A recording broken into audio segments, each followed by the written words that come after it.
সোনার মদিনা আমার প্রাণের মদিনা, সবই বলিব কিন্তু তোমায় ভুল।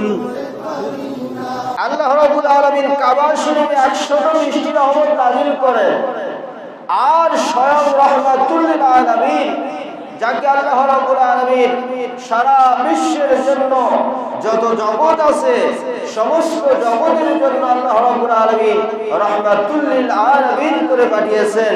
সেই রাহমাতুল লিল আলামিন মদিনায় শায়িত আছেন। যদি বলুন না সুবহানাল্লাহ। আল্লাহ রাব্বুল আলামিন কোরআন মাজিদের সূরাতুল আম্বিয়া 107 নম্বর আয়াতের মধ্যে সেই রাহমাতুল লিল আলামিনের পরিচয় দিয়ে দিচ্ছেন। যারা বলবেন না সুবহানাল্লাহ। আল্লাহ রাব্বুল আলামিন বলেন, ওয়া মা আরসালনাকা ইল্লা রাহমাতাল লিল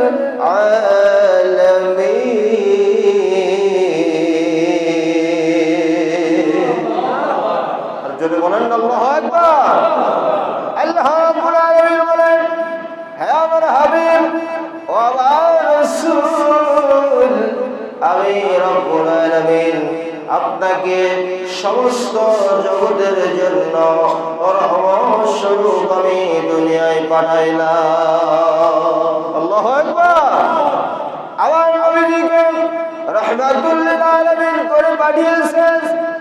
সেই নবীজিকে বাবাজিরা আবার যদি পেতে চান মদিনায় যেতে হবে। মক্কায় আপনি কি পাবেন? মক্কায় কাবা শরীফ আছে, মক্কায় আপনি পাবেন হাজরে আসওয়াদ, মক্কায় পাবেন সাফা মারওয়া, মক্কায় পাবেন আপনি এখানে রুকনে ইয়ামিনী পাবেন, মক্কায় পাবেন আপনি সেই মাকাম ইব্রাহিম আদিম পাবেন, আপনার জমজম কুয়া পাবেন। কিন্তু রাহমাতুল লিল আলামিনকে মক্কায় পাবেন না। রাহমাতুল লিল আলামিনকে পেতে হলে মদিনায় যেতে হবে। যদি বলুন না সুবহানাল্লাহ। কি বলেন, কোথায় যেতে হবে? রাহমাতুল লিল আলামিনকে যদি পেতে চান মক্কায় পাবেন না, মদিনায় যেতে হবে। কি বলেন, ঠিক কি না? এই জন্য আমাদেরকে যারা অনেক সময় বলে থাকে যে মক্কায় হজ করো কিন্তু মদিনায় যেও না, কিন্তু মদিনায় না গেলে তো আপনি রাহমাতুল লিল আলামিনকে যার ওসিলায় আপনি হজ পেলেন, যার ওসিলায় নামাজ পেলেন, যার ওসিলায় রোজা পেলেন, যার ওসিলায় সমস্ত ইবাদতগুলো যে ইবাদতগুলো ফরজ হয়েছে এইগুলো পেলেন, সেই নবীর জন্য হজ পেয়েছেন। যাকে হজ পেলেন যার ওসিলায়, তাকেই চিনলেন না, হজ কেমনে কবুল হবে? ঠিক কিনা বলে? এই জন্য রাহমাতুল লিল আলামিনকে পেতে হলে মদিনায় যেতে হবে। ঠিক কিনা জোরে বলে?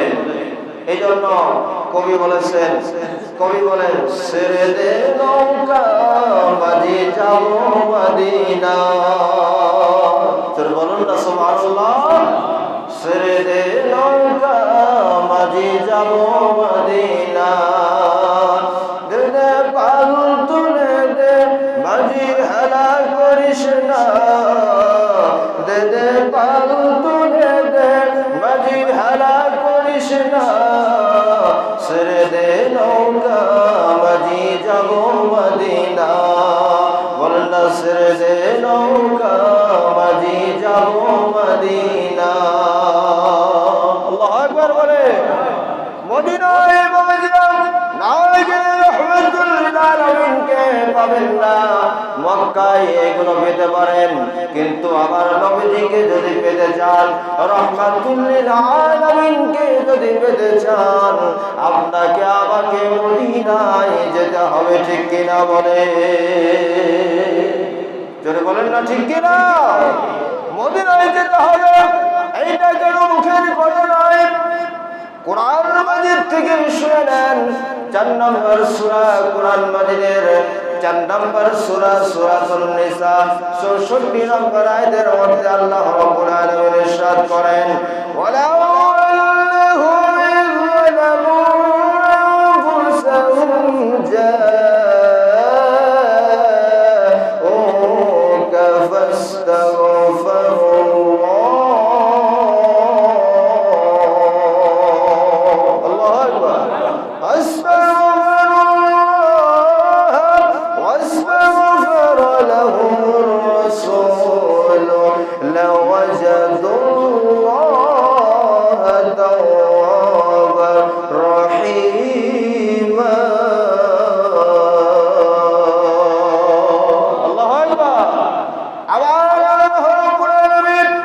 সূরাতুন নিসা 4 নম্বর সূরা 64 নম্বর আয়াতের মধ্যে জানায় দিলেন ওয়ালাউ আন্নাহুম ইযলামু ওয়ালাউ আন্নাহুম আর যদি তারা ইযলামু জুলুম করে আনফুসাহুম নিজেদের আত্মার উপরে নিজেদের নফসের উপরে যদি জুলুম করে গুনাহ করে এরপরে যাওকা হে আমার হাবিব হে আমার রাসূলের পরে যদি আপনার কাছে তারা আসে গুনাহ করে নিজের আত্মার প্রতি নফসের প্রতি জুলুম করে আপনার দরবারে আপনার কাছে যদি আসে আস্তাগফিরুল্লাহ এরপরে যদি তারা আল্লাহর কাছে তওবা করে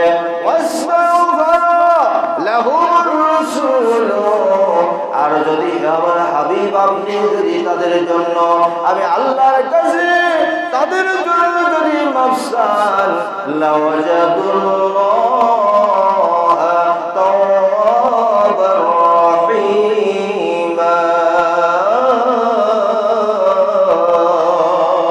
আল্লাহু আকবার আমার হাবিব আপনি জেনে রাখেন তাহলে আপনি যদি তাদের জন্য ক্ষমা চান অবশ্যই আমি আল্লাহকে তারা তওবা কবুলকারী এবং তারা আমি আল্লাহকে বড় ক্ষমাশীল হিসেবে তারা পেয়ে যাবে সেটা বলেন আল্লাহু আকবার আল্লাহকে তারা ক্ষমাশীল তওবা কবুলকারী হিসেবে পেয়ে যাবে এই আয়াতের তাফসীর আপনারা সবার বাড়িতে তাফসীর থাকতে পারে বিশেষ করে যারা হজে গেছেন তাফসীরে মাআরিফুল কোরআন আল্লামা মুফতি শবীর রহমাতুল্লাহ আলাইহি আল্লামা মুফতি শবীর রহমাতুল্লাহ আলাইহি তাফসীরে মাআরিফুল কোরআনের মধ্যে আয়াতের তাফসীর করেছেন এই আয়াত যেমন এই আয়াতের হুকুম হলো নবীজির জীবন দশায় নবীজির কাছে গুনাহ করে কেউ যদি যেত নবীজি তার জন্য আল্লাহর কাছে দোয়া করতেন আল্লাহ রাব্বুল আলামিন যেমন নবীজির জীবন দশায় নবীজির হায়াতে তার গুনাহগুলো মাফ করে দেবেন এমনি ভাবে কেউ যদি নবীজির ইন্তিকালের পর নবীজির রওজা শরীফে গিয়ে বলে এই কথাগুলো বলে ইয়া রাসূলুল্লাহ আমি গুনাহগার আমার গুনাহ মাফের জন্য আল্লাহর দরবারে একটু সুপারিশ করেন এই কথাগুলো বলে যদি নবীজির কাছে আর নবীজি যদি আল্লাহর কাছে দোয়া করে রব্বুল আলামিন তার গুনাহগুলো মাফ করে দেবে সেটা বলুন না সুবহানাল্লাহ তার গুনাহগুলো আল্লাহ রাব্বুল আলামিন মাফ করে দেবেন এই তাফসীর খানা মুফতি শবীর রহমাতুল্লাহ আলাইহি তার তাফসীরে মাআরিফুল কোরআনের মধ্যে বলে দিয়েছেন জোরে বলুন না সুবহানাল্লাহ তাহলে এই আয়াতের হুকুম হলো নবীজির হায়াতে যেমন নবীজির ইন্তিকালের পরেও তেমন জোরে বলবেন না সুবহানাল্লাহ তাহলে এখন আমরা যদি কেউ গুনাহ করি আমাদের যদি কারো সামর্থ্য থাকে নবীজির রওজায় যাব নবীজির ওসিলাতে আমরা দোয়া করব নবীজি যদি আমাদের জন্য দোয়া করেন তাহলে আমাদের গুনাহ মাফ হয়ে যাবে কি বলেন ঠিক কি না নবীজি এই ক্ষমতা আছে না নাই জোরে বলেন নবীজির এই ক্ষমতা আছে আর যাদের যাওয়ার সামর্থ্য নাই তারা বাংলার জমিন থেকে হোক না কেন বিশ্বের যে কোনো জমিন থেকে হোক না কেন নবীজির ওসিলা দিয়ে দোয়া করেন আল্লাহ রাব্বুল আলামিন দোয়াকে কবুল করে নিয়ে গুনাহ মাফ করে দেবেন যদি বলুন সুবহানাল্লাহ এইজন্য এর একটা প্রসিদ্ধ তাফসীর আছে আপনারা জানেন তাফসীর জগতের মধ্যে একটা তাফসীরের কিতাবের নাম হচ্ছে তাফসীর ইবনে কাসির কি বলেন ঠিক কি না তাফসীর ইবনে কাসির জগৎ বিখ্যাত একজন তাফসীর কারক এই তাফসীরটা লিখেছেন উনি হচ্ছেন হাফিজুল হাদিস আল্লামা ইবনে কাসির আত-তামিশকি রাহমাতুল্লাহ আলাইহি তাফসীরের কিতাবটা লিখেছেন তাফসীর ইবনে কাসির কিতাবটা আনা সম্ভব হয়নি কিন্তু আমার কাছে লেখা আছে উনি এই আয়াতের তাফসীরে হযরত ইবনে কাসির রাহমাতুল্লাহ আলাইহি উনি আরবি তো আরবি তাফসীর করছেন একটু শুনেন মনোযোগ দিয়ে শুনেন তাফসীরের মধ্যে এসেছে উতাবি নামক একজন ব্যক্তি একজন ইমাম উনি নবীজির রওজা পাকের পাশে বসেছিলেন জোরে বলুন সুবহানাল্লাহ নবীজির রওজা পাকের পাশে উনি বসে আছেন একটা রিওয়ায়াত এসেছে নবীজির ইন্তিকালের 3 দিন পর আর এখানে বলা হয়েছে আনিল তাবি ইয়াকুল, হযরত তাবি বলেন কুনতু জালিসান ইনদা কবরিন নবী সাল্লাল্লাহু আলাইহি ওয়াসাল্লাম। যারা বলবেন না সুবহানাল্লাহ।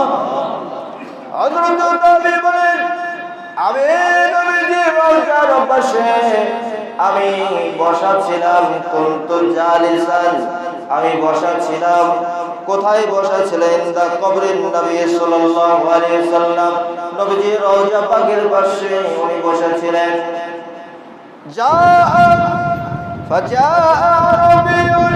অতঃপর একজন বেদুইন, আরো কয়েকজন বেদুইন, মূল যাযাবর একজন লোক আসলো। আসার পর কি বলছে? ফাকাল আসসালামু আলাইকা ইয়া রাসূলুল্লাহ, ইয়া আল্লাহর রাসূল, আপনার উপরে আল্লাহর পক্ষ থেকে শান্তি বর্ষিত হোক।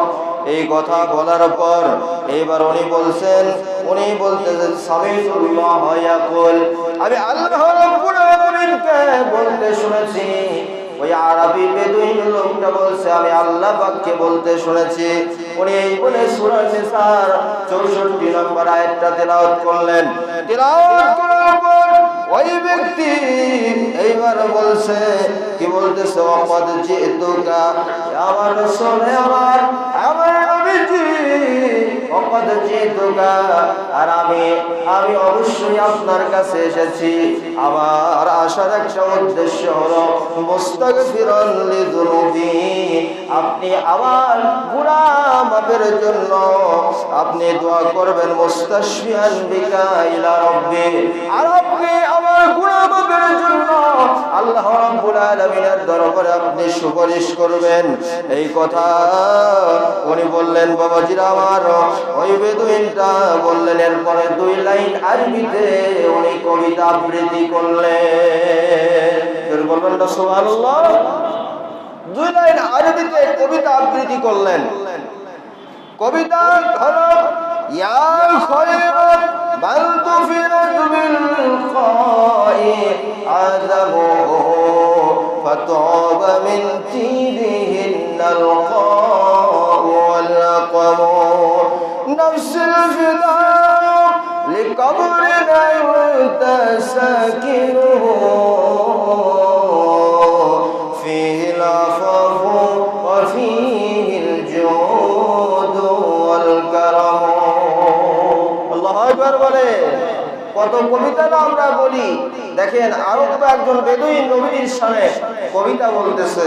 কবিতা হলো যে এই কবিতার মধ্যে উনি বলতেছেন এখানে যিনি দাফন অবস্থায় আছেন তিনার মর্যাদা অতি উচ্চ, এবং তিনার যে দাফনের পর ওনার ওসিলায় এই আশেপাশের সমস্ত উঁচু নিচু সমস্ত জমিনগুলো ওনার সুবাসে সুবাসিত হয়ে গেছে। আল্লাহু আকবার বলে। আবার নবীজির সুবাসে সুবাসিত হয়ে গেছে। আরো বলতেছেন নাফসিল ফিদাউলি কবরি নামটা সাকিন হো, এই কবরের প্রতি আমি ফিদা হয়ে গেছি। আমার জীবন সবকিছু এই নবীজির রওজার নবীজির জন্য আমার জীবনকে আমি সবকিছু বিলিয়ে দিতে পারি। ফিহিল আফাবু ওয়া ফিহিল জুদ ওয়াল কারাম, এখান থেকে আমি ক্ষমা পেতে পারি। এখানেই রয়েছে দয়ার অস্তিত্ব। জোরে বলুন না সুবহানাল্লাহ। সুম্মাইন সারাফাল আরাবিয়া, এইবারে আরম্ভ বেদুইন লোকটা চলে গেল। ফাগলাবাতনি আইনি, এইবার মুরব্বি বলছে। এরপর আবার চোখের মধ্যে ঘুম চলে আসলো। আমি ঘুমিয়ে গেলাম। ঘুমের মধ্যে ঘুমের মধ্যে আমি নবীজিকে স্বপ্নে দেখলাম। আল্লাহু আকবার বলে। নবীজিকে স্বপ্নে দেখলেন। উর্বি ইমামতি স্বপ্নে দেখলেন নবীজিকে।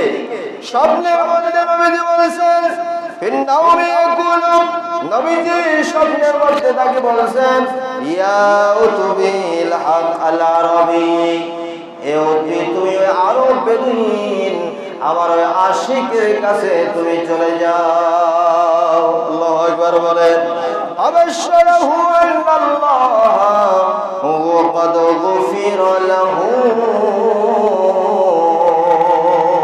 জোরে বলেন আল্লাহু আকবার।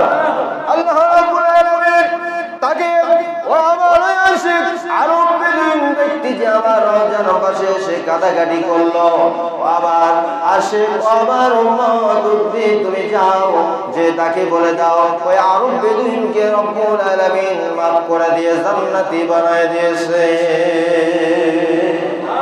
কি আর আসতে বলেন সুবহানাল্লাহ? কি বলেন সুবহানাল্লাহ? বলতে চায় না? জোরে বলেন না সুবহানাল্লাহ। আল্লাহ রাব্বুল আলামিন তাকে নবীজির দোয়ার ওসিলায় গুনাহ মাফ করে তাকে জান্নাতি বানায় দিলেন। জোরে বলুন না সুবহানাল্লাহ। এই জন্য নবীজির রওজায় দোয়া কবুল হয়। অনেকে বলে যে দোয়া কবুলের জায়গা মক্কা মদিনায় কোনো নির্দিষ্ট দোয়া কবুলের জায়গা নাই।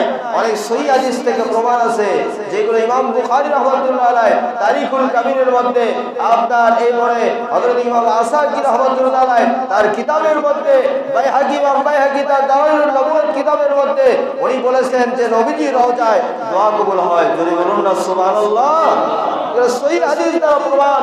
কেউ যদি এখন খুঁজে না পায় তার জন্য পোড়া কপাল, ঠিক কিনা বলে? তার জন্য পোড়া কপাল।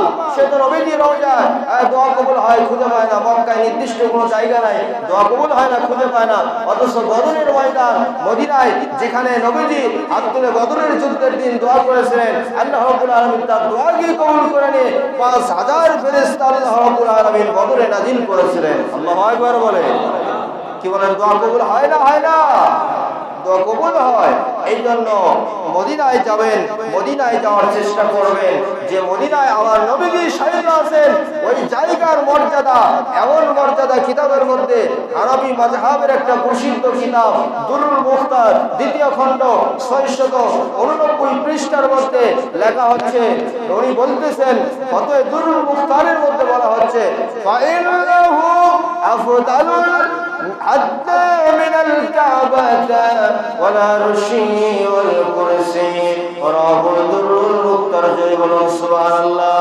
আবার নবীজি যে জায়গার মধ্যে মদিনা মুনাওয়ারায় শায়িত আছেন ওই জায়গার মর্যাদা হলো আল্লাহর নিকটে জায়গার মর্যাদা হলো হাত্তা মিনাল কাবা, কাবা শরীফের চাইতেও দামি, ওয়াল আরশি, আল্লাহর আরশের চাইতেও দামি, ওয়াল কুরসি, আল্লাহর কুরসির চাইতেও দামি। আল্লাহু আকবার বলে। বাবাজিরা আমার যে জায়গার মধ্যে রিয়াজুল জান্নাত আছে, সারা মক্কা যদি খোঁজেন আপনি রিয়াজুল জান্নাত পাবেন না। মক্কার ফজিলত আছে এটা ঠিক, কিন্তু রিয়াজুল জান্নাত যদি আপনি পেতে চান, জান্নাতের বাগানের মধ্যে যদি বসে থাকতে চান, অবশ্যই আপনাকে আমাকে মদিনায় যেতে হবে। ঠিক কিনা বলে? মদিনায় যেতে হবে। রিয়াজুল জান্নাত দুনিয়ার কোনো জান্নাত এটা জায়গায় নয়, এই জায়গাটা হচ্ছে পুরোপুরি এটা হচ্ছে জান্নাত। জোরে বলুন সুবহানাল্লাহ। এইটা কিয়ামতের ময়দানে আবার এইটা জান্নাতে উঠে যাবে। জোরে বলবেন না সুবহানাল্লাহ। আমার নবীজি বলেছেন আবু হুরায়রা রাদিয়াল্লাহু আনহু আন নবী সাল্লাল্লাহু আলাইহি ওয়াসাল্লাম قال হযরত আবু হুরায়রা রাদিয়াল্লাহু তাআলা থেকে বর্ণিত আমার নবীজি বলেন মা বাইনা বাইতি ওয়া মিনবারি রাওজাতুম মিন রিয়াদিল জান্নাহ। আল্লাহু আকবার বলেন। আবার নবীজি বলেছেন আবার মিনবার এবং আবার মিম্বার এবং আমার ঘরের মাঝখানে যে জায়গাটুকু, এই জায়গা হলো রাওযাতুম মিন রিয়াদিল জান্নাহ, এই জায়গা হলো জান্নাতের একটি টুকরা। আল্লাহু আকবার বলে। জান্নাতের টুকরা। যদি জান্নাতের মধ্যে বসে থাকতে চান মদিনায় একটু যাবেন, দেখবেন যারা গেছেন এখন তো আর সহজ নয় বাবা। যে জিনিসের দাম বেশি ওই জিনিসের মূল্য আস্তে আস্তে বেড়ে যায়। ঠিক কিনা বলেন? সোনা যারা একসময় কিনছেন এখন কিন্তু আর সোনার দাম বেশি। ঠিক কিনা বলেন? সোনা, রূপা, মণি, মুক্তা, জহরত যত কিছু আল্লাহ মূল্যবান ধাতব পদার্থ সৃষ্টি করেছেন, তার চাইতে কি আমার নবীজি যেই জায়গায় শুয়ে আছেন জান্নাতের বাগানে তার দাম কম না বেশি? জোরে বলেন, কম না বেশি? বেশি। তাহলে সেই জায়গার দাম কি আর কমবে না বাড়বে? জোরে বলেন, কমবে না বাড়বে? বাড়বে, তাহলে সেই জায়গায় এখন যেতে অনেক কষ্ট বাবা। আগে যেতেন সময় পেলে যাওয়া যেত, কিন্তু এখন অ্যাপসের মাধ্যমে আবেদন করতে হয়, তারপরে আপনাকে বলে দেবে অমুক সময়ে রাতে 2টা 2:30টার সময়ে আপনি যদি সুযোগ পান তা অল্পক্ষণ হয়তো সুযোগ পাবেন, বেশিক্ষণ সুযোগ দেয় না। কি বলেন ঠিক কি না? যারা গেছেন তারা নিজেরাই সচক্ষে দেখেছেন এই জান্নাতের বাগান আছে মদিনায়। যদি বলুন না সুবহানাল্লাহ। মদিনায় না গেলে তার হজ কেমন হয়? আমার নবীজি বলেছেন, আমার নবীজি পাক জবান দ্বারা ইরশাদ করেন, ইবনে ওমর রাদিয়াল্লাহু আনহু قال قال رسول الله صلى الله عليه وسلم من حج البيت ولم يجرني فقد جفاني। আল্লাহু আকবার। আমার নবীজি বলেছেন, যে ব্যক্তি মক্কায় বাইতুল্লাহ শরীফে হজ করলো কিন্তু আবার রওজা শরীফে আসলো না, আমি নবীজি বলে দিলাম সে যেন আমি রাসূলুল্লাহর উপরে বড় অত্যাচার এবং জুলুম করে ফিরে গেল। নাউযুবিল্লাহ বলেন, যদি বলুন নাউযুবিল্লাহ। বাবাজিরা আমার, মক্কা থেকে যদি ফিরে আসেন মদিনায় গেলেন না, যার জন্য ফরজ হলো তাকে তার সাথে দেখা করলেন না, মোলাকাত করলেন না, সাক্ষাৎ করলেন না, সেই নবীজি বলছে আমার উপর অত্যাচার করে গেল। বলুন তো নবীজির এই হাদিস অনুযায়ী কি বলা যায় হজ কবুল হয়েছে না হয়নি? যদি বলেন হয়েছে। নবীজির এই কথা অনুযায়ী বলা যায় মক্কায় লক্ষ লক্ষ টাকা খরচ করে 5 থেকে 6 লক্ষ টাকা খরচ করে হজ করতে গেছেন, কিন্তু নবীজি রওজা জিয়ারত করলেন না, মনে করছেন হজ কবুল হয়ে গেছে। নবীজির সুপারিশ না পেলে হজ কবুল হবে না। আল্লাহু আকবার বলে। বাবাজিরা এই জন্য মদিনায় যাবেন, মদিনায় হজ করার পর যদি মদিনায় নবীজি রওজা জিয়ারত করেন, আমার নবীজি বলেন মান হাজ্জা ইলা মক্কা সুম্মা কাসাদানি ফি মসজিদি কুতিবা লাহু হাজ্জাতানি মাবরুতা। আল্লাহু আকবার। আমার নবীজি বলেন, যে ব্যক্তি মক্কায় হজ করার পর মদিনায় আসে, মদিনায় আসার পর আবার মসজিদে আবার জিয়ারতের জন্য আসে, আমি নবীজি বলে দিলাম তার আমলনামার মধ্যে আল্লাহ রাব্বুল আলামিন 2টি কবুল হজের সওয়াব আল্লাহ লিখে দেবে। যদি বলুন না সুবহানাল্লাহ। 2টি কবুল হজের সওয়াব আল্লাহ রাব্বুল আলামিন লিখে দেবেন। শুধু তাই নয়, আরেকটি হাদিস আছে ইবনে ওমর রাদিয়াল্লাহু আনহু قال قال رسول الله صلى الله عليه وسلم আমার নবীজি বলেন মান জারা কবরি ওয়া যাবাদ লাহু শাফাআতি। আল্লাহু আকবার। আমার নবীজি বলেছেন, যে ব্যক্তি আমার ওফাতের উপর আমার রওজা শরীফ জিয়ারত করলো, আমি নবীজি বলে দিলাম তার জন্য শাফাআত করা, তার জন্য সুপারিশ করা আমি নবীর জন্য ওয়াজিব হয়ে গেল। জোরে বলুন না সুবহানাল্লাহ। এই হাদিসের সনদ দুর্বল নয়, এই হাদিসের সনদ সম্পর্কে বিখ্যাত সনদ বিশারদ হযরত আল্লামা ইমাম জাহাবি রাহমাতুল্লাহ আলাইহি এই হাদিসের সনদকে সাইয়্যিদ বলেছেন। মানে এই হাদিসের সনদ হচ্ছে চমৎকার, এই হাদিসের সনদ হচ্ছে, এই হাদিসের সূত্র হচ্ছে উৎকৃষ্ট সূত্র। যদি বলুন সুবহানাল্লাহ। অতএব মদিনায় থেকে ইমামরা যারা ইমাম ছিলেন, ইমাম মালিক রাহমাতুল্লাহ আলাইহি জীবনে শুধু একবার হজ করেছেন, আর কখনো মদিনায় থেকে বের হন নাই। যদি মদিনার বাইরে ইমাম মালিক মনে চিন্তা করতেন, যদি মদিনার বাইরে আমার ইন্তিকাল যদি হয়ে যায়, আমার আশা আমার ইন্তিকাল যেন মদিনায় হয়, এই জন্য ইমাম মালিক খরচ শুধু একবার করেছেন আর জীবনে মদিনা থেকে বের হন নাই। এই ইমাম মালিকের কত আদব ছিল বাবা।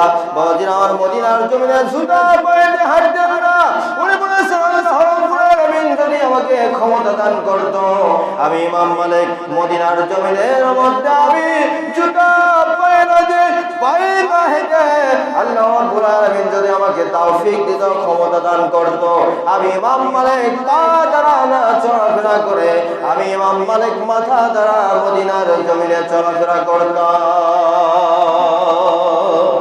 আল্লাহু আকবার বলে। বাবাজি আমার কত আদব ছিল, এই জন্য জগৎ বিখ্যাত ইমাম হয়েছে না, এই জন্য মদিনাকে ভুললে চলবে না। মদিনায় যাবেন, নবীজির শাফাত আপনার জন্য অবধারিত হয়ে যাবে। আল্লাহু আকবার বলে। মদিনাকে ভুললে চলবে না, কি বলেন ঠিক কিনা? 17 বার মোল্লা জামি রহমাতুল্লাহ আলাইহি মদিনায় নবীজির রওজা জিয়ারতের জন্য গিয়েছেন। 16 বার ধরে মদিনায় নবীজির রওজা জিয়ারতের জন্য গিয়েছেন। 17 বার আমার নবীজি সালামের জবাব দিয়ে ওনাকে বলেছেন, আব্দুর রহমান মোল্লা জামি, আগামী বছর তুমি আবার আমার রওজা শরীফ জিয়ারতের জন্য এসো। যদি বলবেন না সুবহানাল্লাহ? জিয়ারতের জন্য এসো। 17 বার মাথায় যখন গেলেন, সালাম দিলেন, জবাব পেলেন, কিন্তু নবীজি আর আসতে বললেন না। ঝরঝর করে চোখের পানি ছেড়ে দিয়ে কাঁদতেছেন।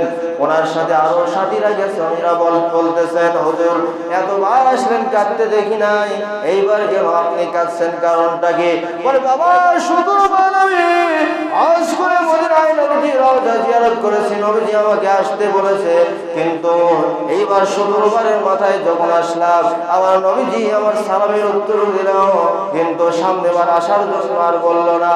আমি বুঝতে পেরেছি আমার বোঝার আর বাকি নাই, সামনের বছর হয়তো আর আমি দুনিয়ায় থাকবো না। আল্লাহু আকবার বলে। আমার নবীজি খুশি হয়, নবীজি রওজায় গেলে নবীজি খুশি হয়। বাবাজিরা আমার, আজকে তো রং আকীদা, আজকে ভুল আকীদা মানুষের মধ্যে দেওয়া হচ্ছে, দিয়ে মানুষকে আজকে গোমরাহ করে দেওয়া হচ্ছে, মদিনা থেকে বিমুখ করে দেওয়া হচ্ছে, আমার নবীজি রওজা জিয়ারত থেকে বিমুখ করে দেওয়া হচ্ছে, ঠিক কিনা বলে?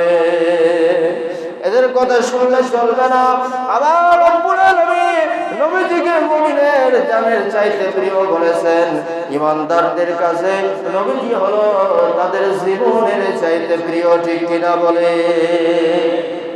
জীবনের চাইতে প্রিয়।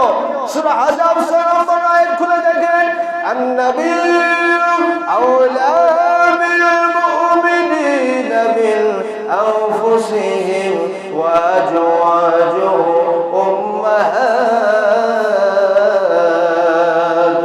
আল্লাহু আকবার বলে। আবার আল্লাহ রাব্বুল আলামিন বলেছেন, আন-নাবিয়্যু আওলা বিল মুমিনিনা মিন আনফুসিহিম, মুমিনদের কাছে নবীজি হলেন তাদের জীবনের চাইতে প্রিয়। ওয়া আজওয়াজুহু উম্মাহাতুহুম, আর নবীজির স্ত্রীরা হলো সারা জগৎবাসীর উম্মতের মা। চলে বলুন না সুবহানাল্লাহ। সেই নবীজির রওজা জিয়ারতে যাবে। নবীজির রওজা জিয়ারত করার নিয়ম হলো, আজকাল তো আমাদের বাংলাদেশেও দেখা যায়, যখন কবর জিয়ারত হয় সবাই বলে কিবলা দিকে হও, কিবলা দিকে হও, কিবলা দিকে হও। কিবলার দিকেই দিকে আল্লাহ থাকে, আল্লাহ সব জায়গায় আছে, কি বলেন ঠিক কি না? হাদিস শরীফ বাবাজিরা, আবার আপনার মুসনাদে ইমাম আজমের মধ্যে হাদিস শরীফ এসেছে। এছাড়া ফতোয়ার কিতাব সমস্ত কওমি মাদ্রাসায় কিতাবটা পড়ানো হয়। কিতাবের নাম হলো নুরুল ইজা। বাবাজিরা, এই কিতাব যিনি লিখেছেন ওনার বাড়ি মিশরে, একজন বিখ্যাত আল্লাহওয়ালা, 75 বছর জীবিত ছিলেন। এই নুরুল ইজা কিতাবের একটা সরা হয়েছে। আপনার এই নুরুল ইজা কিতাবের সরা হচ্ছে, সরার নামটা ভুলে গেলাম, যাই হোক, এই কিতাবটার মধ্যে লেখা আছে, উনি বলতেছেন, এই কিতাবের মধ্যে বলতেছেন, যখন তুমি নবীজির রওজায় যাবা, তুসাল্লি আলাইহি, নবীজির উপরে দরুদ পড়ো, ওয়া তাদউ বিমা শিতা, এবং যা ইচ্ছা তুমি আল্লাহর কাছে দোয়া চাও, কোন দিক হয়ে, ইনদা ওয়াজহিল কারীম মুস্তাকবিল আল কিবলা, নবীজির চেহারাকে সামনে নিয়ে কিবলাকে পেছনে নিয়ে দোয়া করো, আল্লাহ রাব্বুল আলামিন তোমার দোয়াকে ফিরিয়ে দেবে না। জোরে বলুন সুবহানাল্লাহ।